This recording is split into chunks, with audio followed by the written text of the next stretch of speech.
Togo Info, le Togo à votre portée.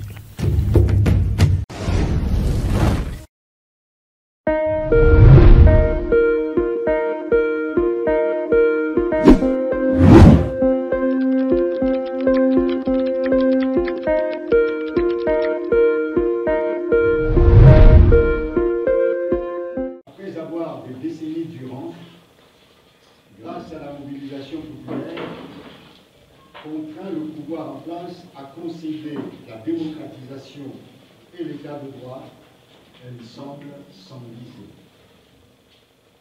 Un enlisement dû aux effets conjugués de deux sortes de pesanteurs sociopolitiques majeurs. 1. Le manque de toute volonté de réforme politique du pouvoir en place, qui continue de s'accrocher à un statu quo archaïque et s'emploie à manipuler les institutions de la République et les forces de sécurité pour perpétuer la violence et la terreur dans le pays.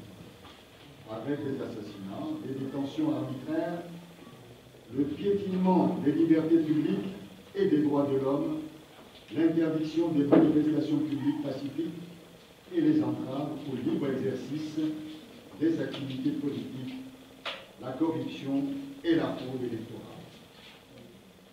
2.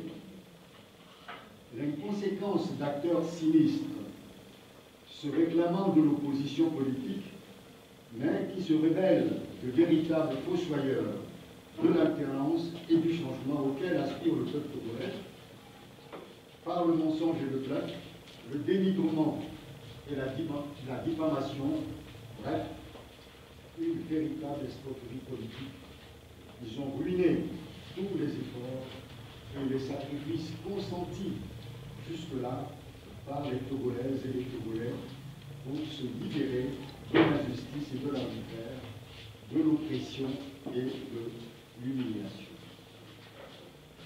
C'est donc dans un environnement rendu encore plus hostile que les populations togolaises qui se refusent de céder au découragement doivent désormais poursuivre la lutte libératrice. Il s'agira pour cela de mobiliser avec une ardeur décuplée toutes les énergies, la jeunesse, les femmes, les travailleurs de tous les secteurs dans les villes, dans les campagnes et dans la diaspora. L'ANC, pour sa part, entend maintenir le cap des choix lucides et pertinents, soutenus par les forces vives engagées dans la lutte. Des choix que nous assumons avec responsabilité et dignité, en appelant tous les combattants de la liberté et de la démocratie à la vigilance, à la rigueur et au sérieux qu'exige toute lutte de libération. C'est le sens des mots d'ordre, directives et orientations politiques issus de notre dernier Conseil national le 10 octobre 2020 à l'ONU. L'objet de la présente conférence de presse est de faire le point des activités de l'ANC depuis le dernier Conseil national, d'exposer son appréciation de l'évolution de la situation d'ensemble de notre pays, notamment au plan économique, politique et social, et de dégager certaines perspectives conséquentes. Notre parti est en effet à pied d'œuvre pour réactiver ces structures fédérales et les redimensionner conformément au découpage municipal.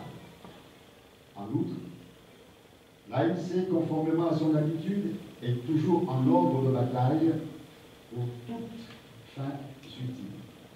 Enfin, et c'est la raison de notre participation à la CNAP, Concertation nationale pour les acteurs politiques, notre parti est résolu à apporter aux discussions politiques ouvertes par le gouvernement des contributions à la hauteur des attentes des populations togolaises. Qu'il s'agisse de l'amélioration du cadre électoral, qu'il s'agisse des mesures d'apaisement, qu'il s'agisse des autres mesures liées à l'environnement économique, social, politique du pays. Je vous remercie. Fête à Lomé le 30 juin 2021 pour le bureau national, le président Jean-Pierre Farah.